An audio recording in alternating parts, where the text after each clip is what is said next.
सतरे आम सनातन धर्म के महात्म्य भर्जित खाली आम देश सारा पृथ्वी से तत्व भाव प्रबल हो पड़े ठीक से गोटे मुसलमान झील साइना देगन हिंदू धर्म भाव भक्ति ईश्वर प्रेम आत्मसमर्पण और शंखा सिंदूर पिंधि तुलसी चौरामूल संजपति जाइबार स्वप्न मो बड़ भाई जगन्नाथ मिश्र पूरण करने बाध्य पड़े गोटे समय आस मो मान सम्मान अभिजात कलंक न लगा मत भल मनुष्य करने मोर सब दश को निज मुंड पर नहीं से अपराधी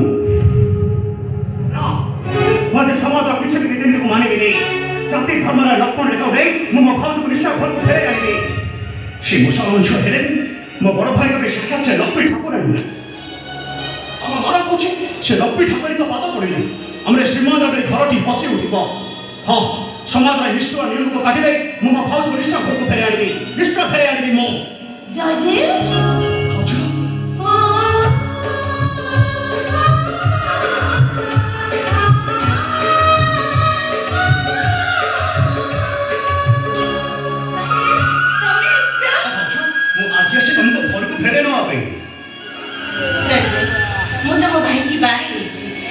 तुम्हें जानिच किंतु तुम बापा जानी ना तुम्हें जो नैष्ठिक ब्राह्मण मो मुसलमान जाति जबन गोटे मुसलमान झील हिंदू घर एरुंडे बंद दे तुम धर्म नष्ट ब्राह्मण शासन तुमको बासंद कर मंडप तुम मना बैसी बात तुम चढ़ी पारिबनी आनंद बजार में बसी अभड़ा खाई पारिबनी नाई भज तुम सिमित कथा कोनी प्लीज ए भाउज तमे पूरा जगन्नाथ परम भक्त जगन्नाथ नाम रे तुम दिन आरंभ हुए जगन्नाथ नाम रे तुम दिन शेष हुए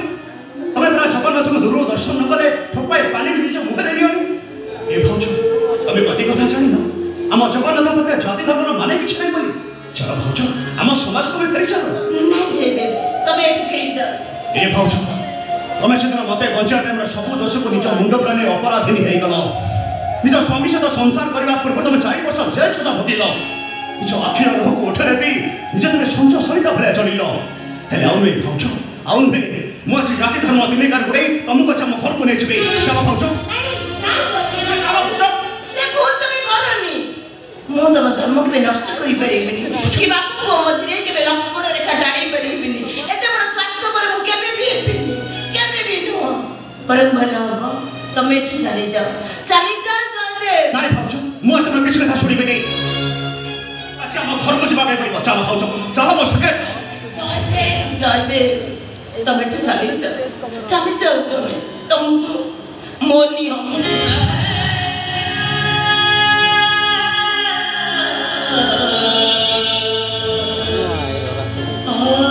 एते बड़ नियम एते बड़ नियम अरे ठीक अच्छे मो लक्ष्मी ठाकुर भाई भाउज को एते भल पाए छे मु ताको केबे भी बाध्य करबे एते कोन कहूछ तुम भाउज जोठी रहिले सब बेले से तुमको मन पकेबो हेले तमे मते कहिले तमे मते भूली छाडी अरे भाउज जयदेव तुम भाई केमती अच्छा भाई पर संगे आसु दे तुम संगे आसु कोठी अछती से हां मो भाई के नहीं आसु आए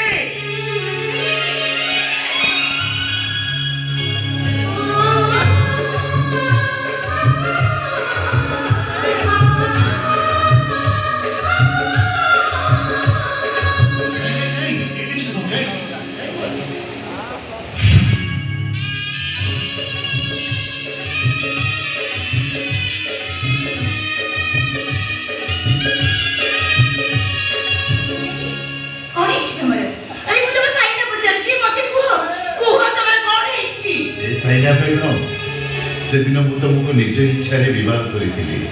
भाभी स्वार्थपर समाज सब संपर्क तुटे तमरी हाथ धरी बाट चली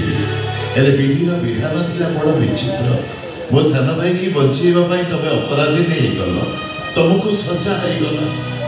कथा भाभी भाभी मोर गोटे एक्सीडेंट होगला एक्सीडेंट मोर 2टा जाक आखि मुहर बस जीवन दूरे गले बेचारा अंध लोकटा सारा जीवन में से बाट चलिबे केमिति के तम सारा जीवन में सारा हबो के तम हाथ धरि को बाट चलेबो 4 वर्षर अपेक्षा मते जेमिति 4 जुग भली लागुची मते जेमिति लागुची मते जेमिति लागुछि निश्वासटा बंद हे जीवो ए साइना तम बिना जगन्नाथ मिश्र बंचिबा असंभव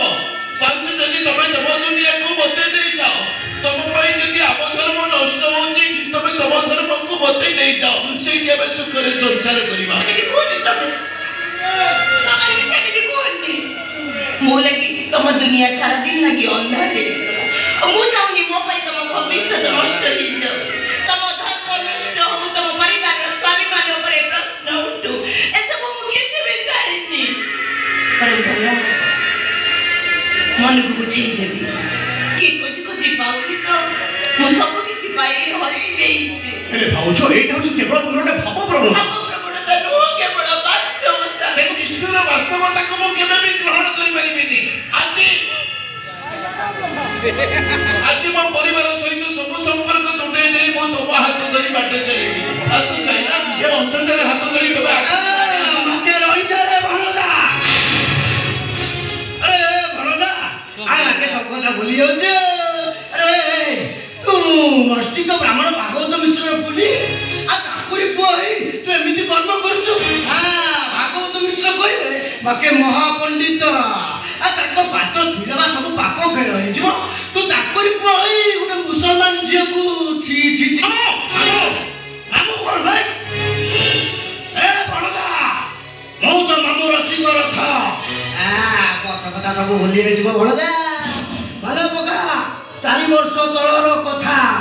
ये कथाटा भागवत मिश्र जानिबा करू बाके मु तते मुक्ति मंडप नै पाप के संकल्प करिथिली ए भणजा मो कथा माने आज आउ जे घटण घटाना एडा फूल ओळियाटा ए भणजा ये कथाटा जदि भागवत मिश्र को काने रे पड़ी जीव बाके जे ओकारे वज्रपात हबो 36 पाटक ब्राह्मण शासन रे निया लागि जीव मुक्ति मंडप को अवमानना हबो ए भणजा ए विधर्मीर हाथ धरिथिलि बोली बाके तो आखि फुटी गला आउ थरे ता हाथ धरिबा ପାଇଁ चेष्टा करछु बाके तो मृत्यु सुनिश्चित आपण से भी खोंदुनी आपण को पड़े जे को आपण ठारू केबे भी छड़ेई नेबिनी केबे भी आपण को धर्म को नष्ट करिबिनी नाइ साइना ए जगन्नाथ मिश्र बंचिबो तो तमन सत्रे बंचिबो मरिबो तो तमन सत्रे मरिबो तमे मुक्ति मंडप रे बसी सारी जमाई से भागरे गोत्र संकल्प करी सरिछ प्रभु जगन्नाथ को पाखरे तमे क्षमा प्रार्थना करी सरिछ तमे जने नैष्ठिक शासने ब्राह्मण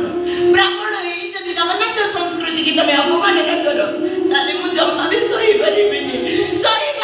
मु परम भला हो मु एठ चली जिबी बहुत दूर को चली তাহলে এটা কত শেষ নিষ্পত্তি এইটা আমার শেষ নিষ্পত্তি যদি तम मन को मन रे मु कष्ट देई थाए ताले मते क्षमा करी दब तमे माने क्षमा करी दब मते ए साइना तम दुनिया रे से बहुत दूर को चली जेबो बहुत दूर को से चली जाओ मुसलमान साइना बेगम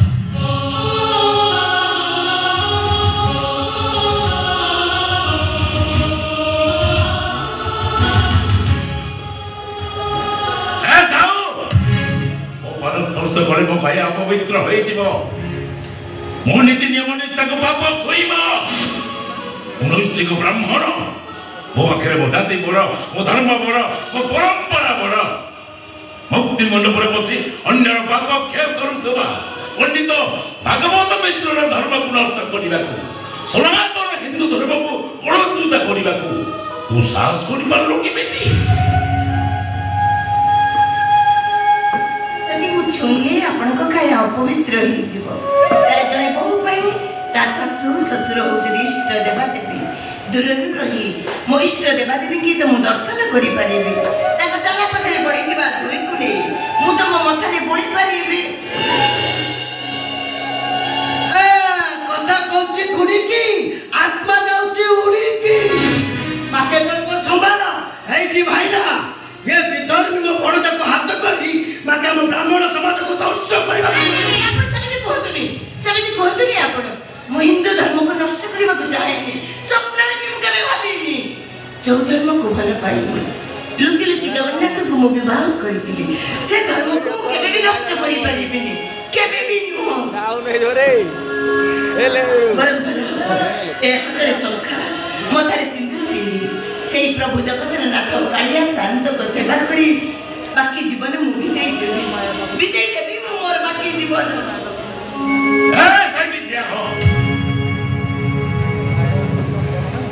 ଫୋନରେ ସଂଘ ସିନ୍ଦୁର ପିନ୍ଧିବାର ଅଧିକାର ତୋର ନାହିଁ। ଏ ସମାଜ ପଣ୍ଡିତ ଭାଗବତ ମିଶ୍ର ଉପରକୁ ଆଗକୁ ଉଠେଇବା ପୂର୍ବରୁ ଖୋଲିଦେ ହାତରୁ ଶଙ୍ଖା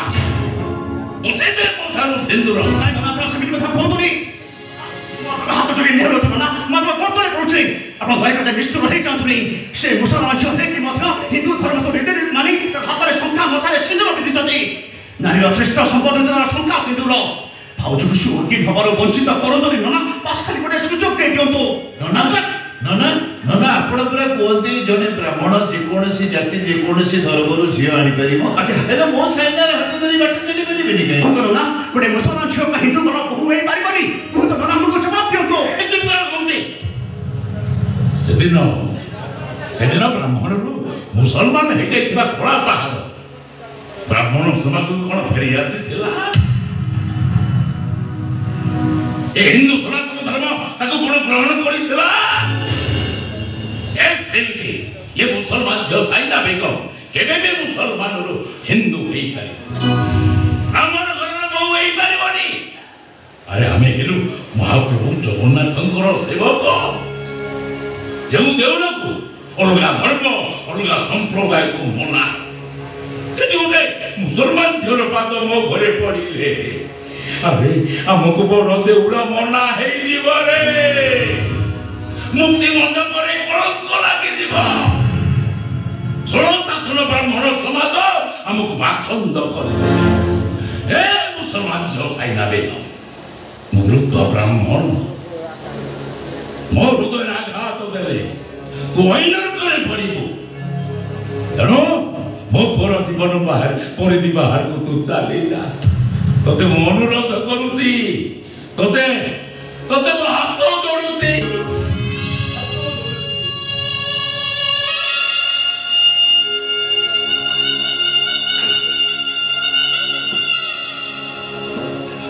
ନନ୍ଦା, ମୁଁ କେବେ ବି ଆପଣଙ୍କ ମନରେ କଷ୍ଟ ଦେବିନି କି ଆପଣଙ୍କ ଧର୍ମକୁ ନଷ୍ଟ ହେବାକୁ ଦେବିନି। ମୁଁ ଚାଲିଯିବି, ବହୁତ ଦୂରକୁ ଚାଲିଯିବି, କିନ୍ତୁ ଯିବା ଆଗରୁ ଗୋଟେ ଅନୁରୋଧ କରିବି, ଏ ଶଙ୍ଖା ସିନ୍ଦୁର ପିନ୍ଧିବାରେ ମୋତେ ବଞ୍ଚିତ କରନ୍ତୁନି। ମୋତେ ଅଭିଶାପ ଦିଅନ୍ତୁ, ଏ ଶଙ୍ଖା ସିନ୍ଦୁର ପିନ୍ଧି ମୁଁ ଯେମିତି ମରିଯାଏ। ସେଇଥିରେ ମୋତେ ଲାଗିବ ମୁଁ ପାଇ ଚାଲିଛି। ମୋତେ ଯେମିତି ଲାଗିବ ମୁଁ ଛୁଇଁ ସାରିଛି ମୋ ମୁକ୍ତି ମଣ୍ଡପ।